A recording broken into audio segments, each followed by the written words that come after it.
Yo, it is time.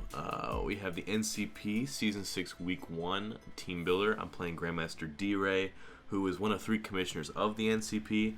Not a player I'm terribly familiar with. I have known him, really known of him for a couple of years in that we've occupied some of the same servers for a bit, talked here and there, but I can't say I'm that familiar with him as a player as I might be a lot of the people I play in like UDL, my tournaments and stuff like that. So I'm not as privy to what his tendencies might be, both in like build, composition, play, prep, stuff like that.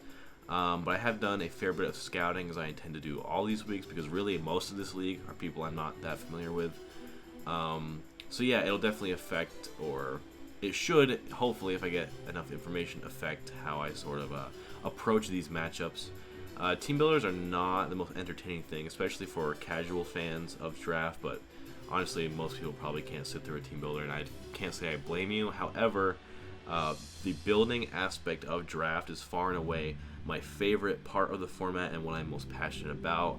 I spend a ton of time on my builds. I am freely helping other people build. I've had a lot of success building over the years, and yeah, I feel like I'm very distinguished in this area, so it's kind of this is more like a fun thing for me to showcase the builds that I come up with in this league, and I don't know, who knows, maybe I'll just do this as a general thing. So yeah, looking at the matchup, I've gone over my draft. You can see it with your eyes. There was also a draft analysis uploaded last week if you caught that. If you didn't, I can't say I don't understand, but D.Rey has a Hydreigon, the Galar, Slowking, Primarina, Mienshao, Excadrill, Decidueye, Miltank, Talonflame, Rotom Frost, Stoutland, and Gigalith. So honestly, I find this matchup pretty favorable for me. The main Pokemon I'm concerned about, if I had to pick, is probably my ground resists. My ground resists aren't amazing. I don't have a bulky grass. Well, the grass I do have is neutral to Earthquake. I do have the Galar Zapdos, which cannot be hit super effectively by Drill, but it doesn't get any recovery. And it's not anything that I want to run defensively anyway, like if I ran Rest Hog or some garbage like that. So I would say I'm fairly Excadrill weak. Nothing I can't handle though. It's not that crazy. I do see a universe where Hydreigon could be a bit annoying, because just looking at the possible configurations of 6 that I might want to bring, Clefairy isn't one of my favorite options. It also could just pack Flash Cannon, but I don't expect it.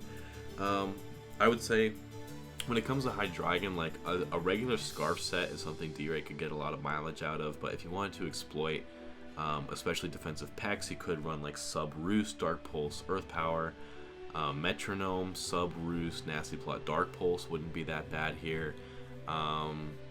Nasty Plot, Roost, Dark Pulse, Earth Power. If you Nasty Plot like on Switch, that wouldn't kill, but it would put me in a really compromising position right off the bat. I don't think Dragon Dance Hydreigon's awful versus me. My Dragon resists are not amazing, just because Ferrothorn is quad weak to the Flamethrower that Hydreigon could very reasonably pack. But I do expect like 2 attacks. So, Galar Slowking, it's honestly kind of an annoying pivot, because my best specially defensive Pokemon is weak to Toxapex.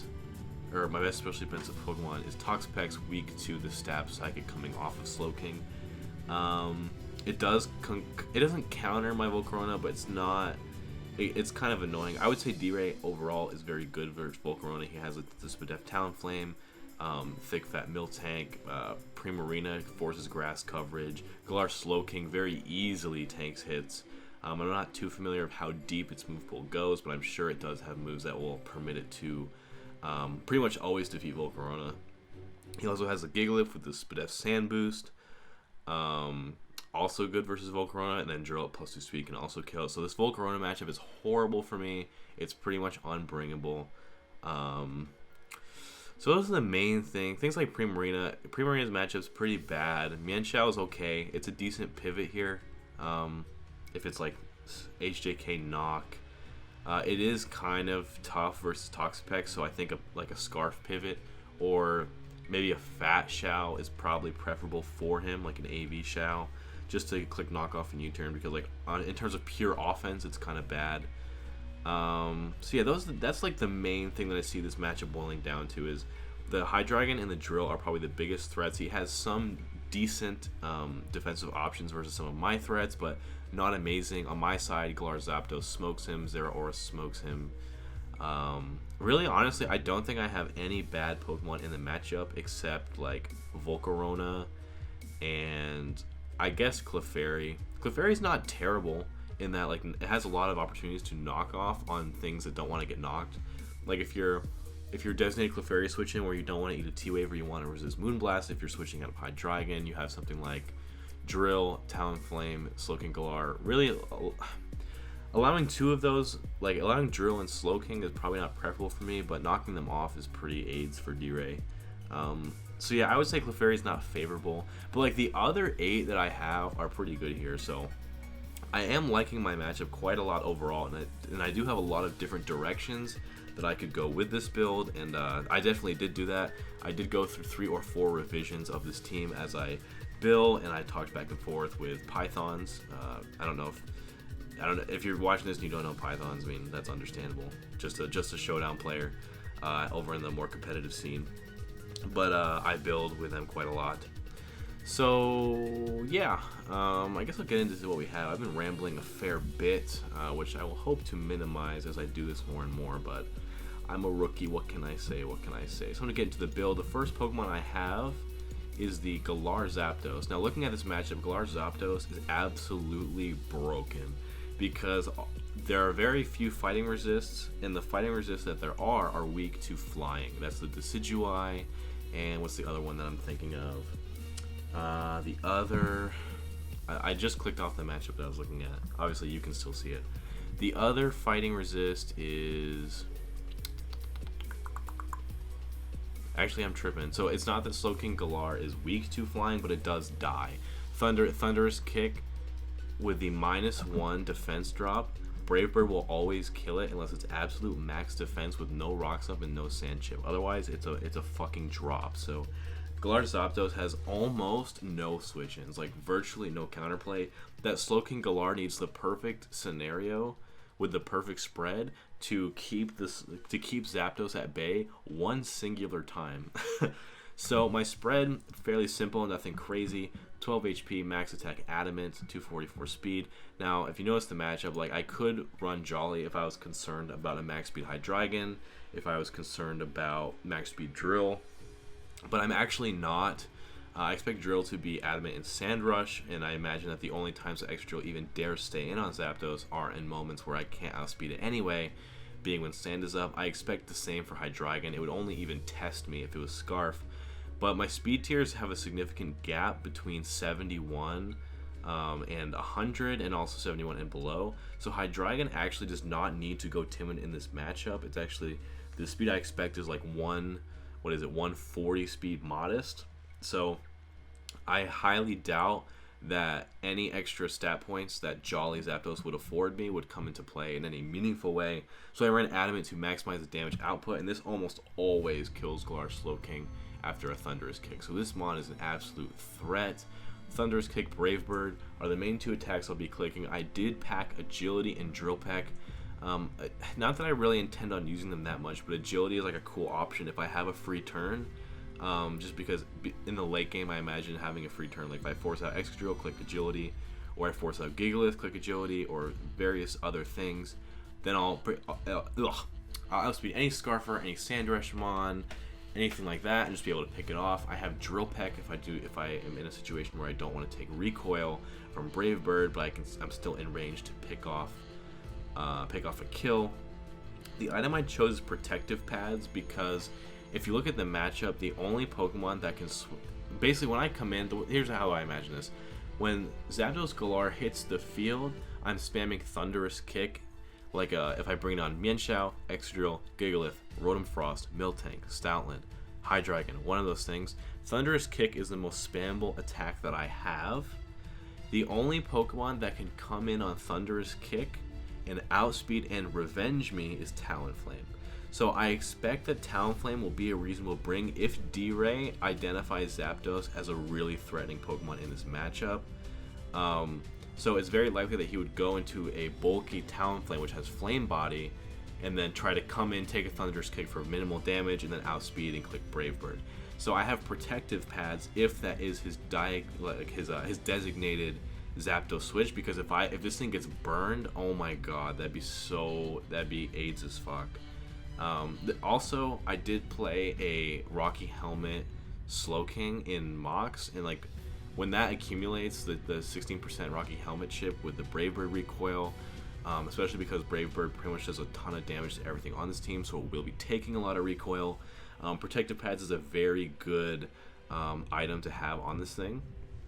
So yeah, that's what justifies that. Next I have Zeraora, Plasma Fist, Drain Punch, Bulk Up, and Knock Off with a Shuka Berry. The investment 236 defense is so that, what were the calcs? So it hits a few different benchmarks between Adamant's Excadrill without a boosting item, and then Adamant Excadrill with Soft Sand, and then another calc that's like no boosting item, but with a bulk up boost.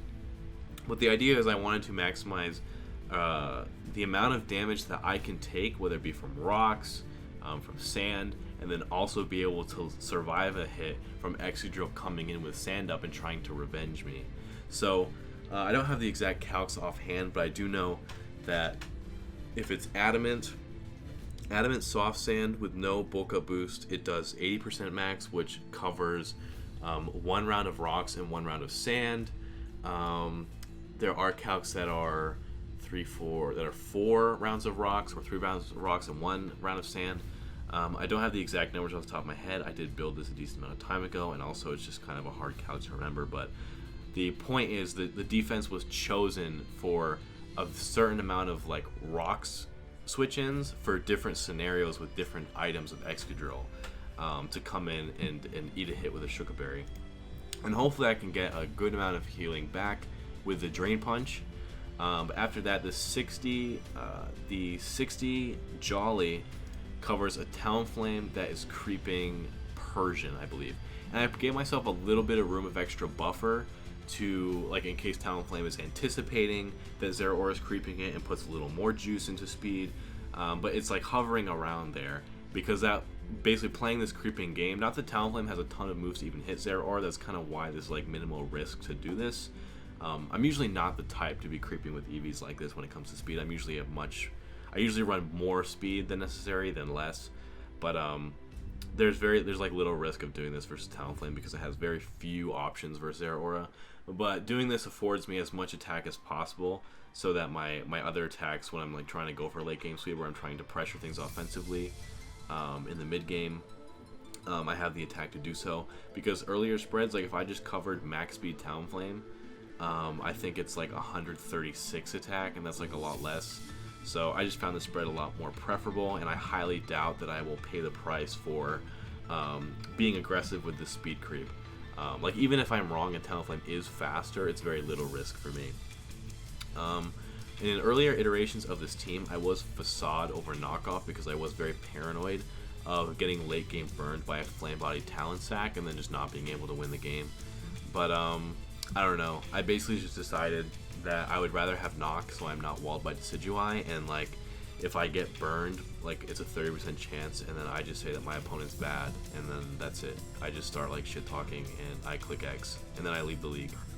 So yeah, I at some point you have to just accept that this game has odds, and like I do as much as I can to minimize it, but you do want to make sure you're not sacrificing the highest potential of your sets to account for 30% chances and stuff like that. So yeah, the next Pokemon I have is Piloswine. Piloswine is good here for a few reasons. Offensively, Miltank is really the only Pokemon that avoids a 2-hit KO from it.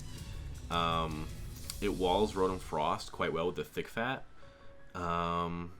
It is a good rocker in this matchup because it comes in on a lot and it forces a lot out, which is not the case as much for Ferrothorn, which I'll get into when we get to Ferrothorn. As you can see, that is the last Pokemon on this build.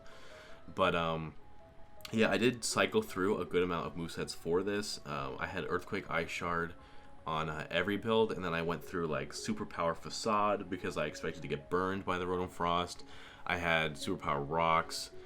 Toxic Superpower was suggested to me at some point. But yeah, I did originally try and toy with Facade on this build, but it ultimately was not getting it done because Talonflame was able to come in and it basically, if it wasn't burned, then Talonflame was walling. So when I played archetypes in mocks that had offensive like Nasty Plot, Rotom Frost instead of Will-O-Wisp, then my Piloswine was horrible and a momentum sucker. So that's why I opted for Stone Edge in the final slot, because it hits Rotom and Talonflame in one, and if I get burned, I get burned. Like it's not too much of a big deal because the offensive output of this Pokemon is not its greatest asset to it being here. So the 28 HP 204 Spidef Careful Nature is so that Rotom Frost Blizzard avoids the 5-hit KO, which also has it so the +2 Blizzard avoids the 2-hit KO because it does like in the 40s max if he's modest. These are all modest Rotom Frost calcs. So the idea is just that not necessarily that I'll be taking an endless amount of Blizzards. Sometimes Rotom Frost will go for other moves. Sometimes it will plot once and then die. But the idea is this thing can very consistently come into Rotom Frost over the course of the game. And then this was the statistical benchmark with the EVs that I chose to make that happen. The 148 attack is so that Rotom Frost, Rotom Frost, I think Stone Edge does 25 to max HP or something like that if it's burned. Basically, there's no variant of Rotom Frost or variant of Talon that can roost stall or sub stall or anything on Stone Edge Piloswine, even if it is burned, if it has this attack investment. It also just naturally gets an easy 2-hit KO on Slowking. It does a lot to Excadrill, so I think the Rotom Frost calc is the only one the attack is for. The 116 speed is actually for a max HP, little to no speed Primarina, and it's not because this is like a designated Primarina check, but I kind of like the idea of just if Primarina is a Pokemon anticipating anticipating like an ice move.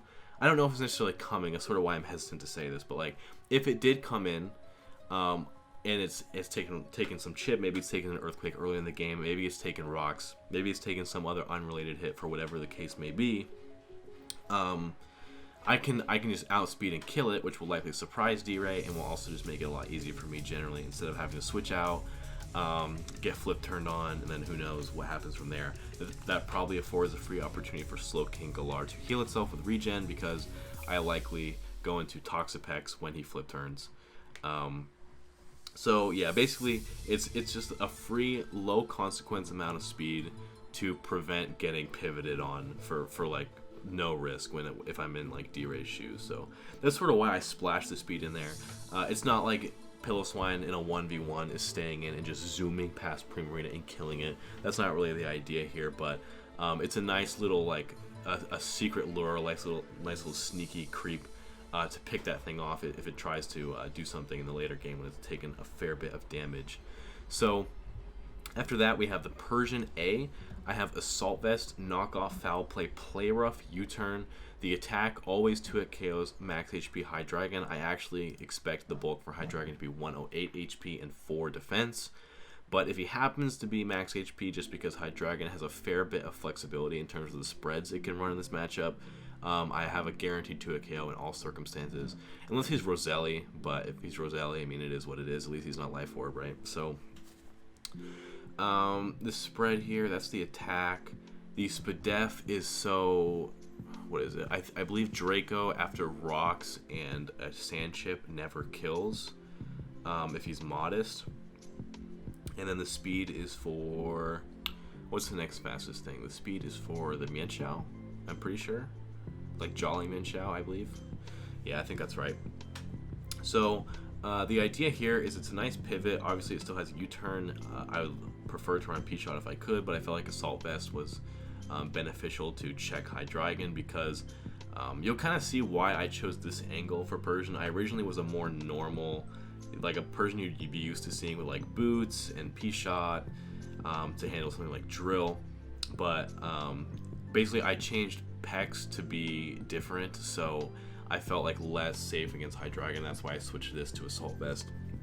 It'll become clear in like a few moments, but that's the idea here. This is my pivot into Hydreigon. It also has 136 HP, allows it to Never get to a kill by Earthquake from Drill, which is sort of why I played around with the HP and SPDEF investment in that way. I wanted to give the maximum amount of SPDEF possible to get the maximum benefit from Assault Vest while still being able to be like an emergency drill check if I needed one.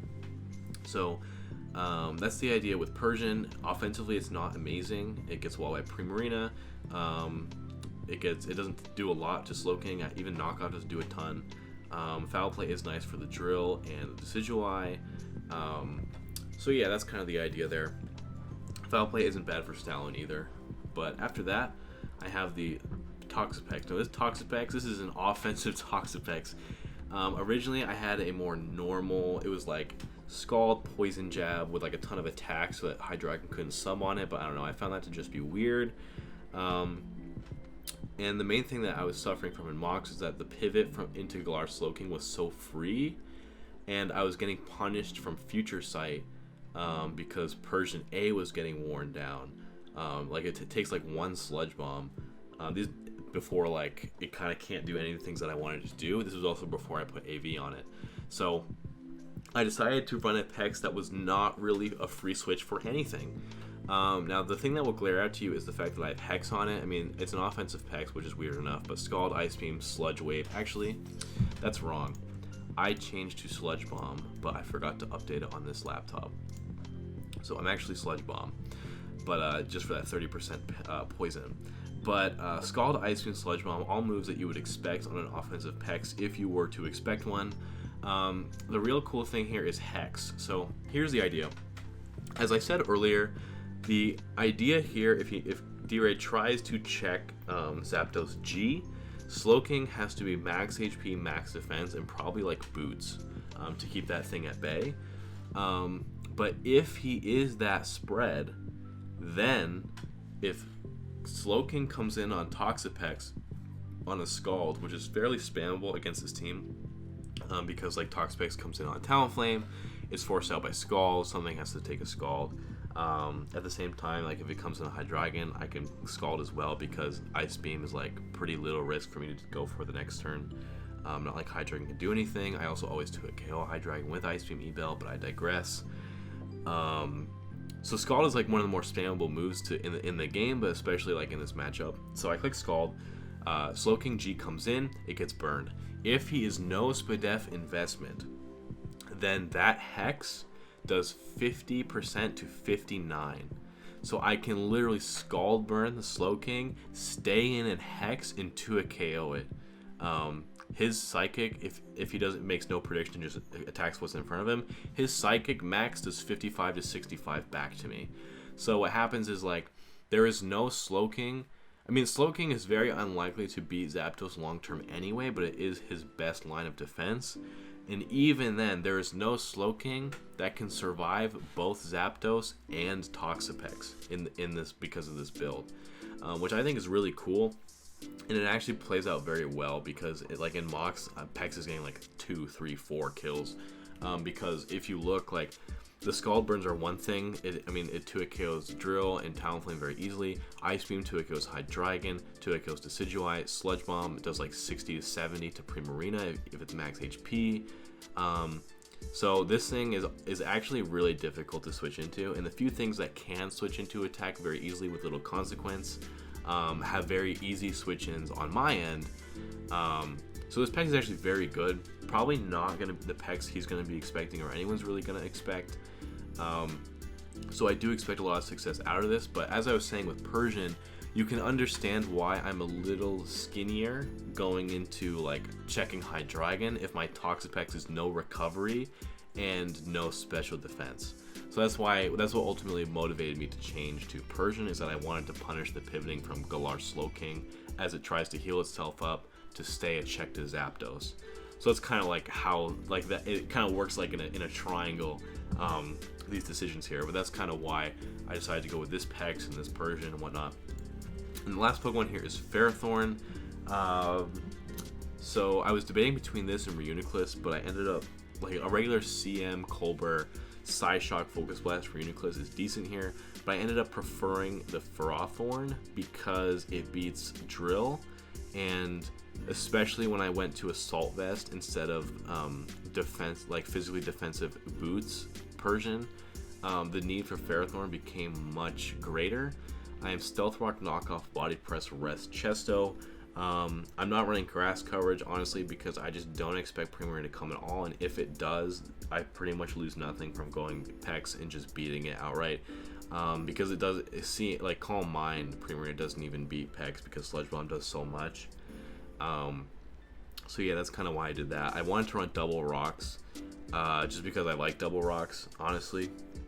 Especially in a matchup like this where the chip is needed for Zapdos to just be able to kill everything instead of me having to consider if Slowking will live one and then having to switch out. So the more opportunities to get rocks up, the better. I do have a lot of knock lures for the Talonflame, which will also punish the rocks, or will make the rocks more punishing, and then we'll open the game up further for Zapdos because that is also another check for it. The same goes for Rotom Frost as well.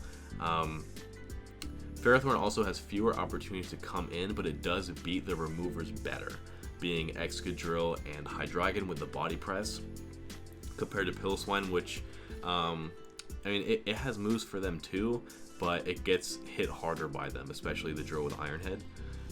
So it's like Piloswine hits the field more to rock, but Ferrothorn like takes the hits better. So they both have like their own unique situations where they might be more effective rockers, and just having both of them makes my hazard game very reliable.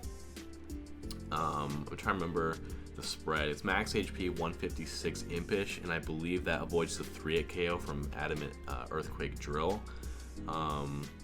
So yeah, I have the Resto Chesto just because the full heal is nice. I mean, it's gonna end up getting me more heals in the long run than like passive leftovers or something like that.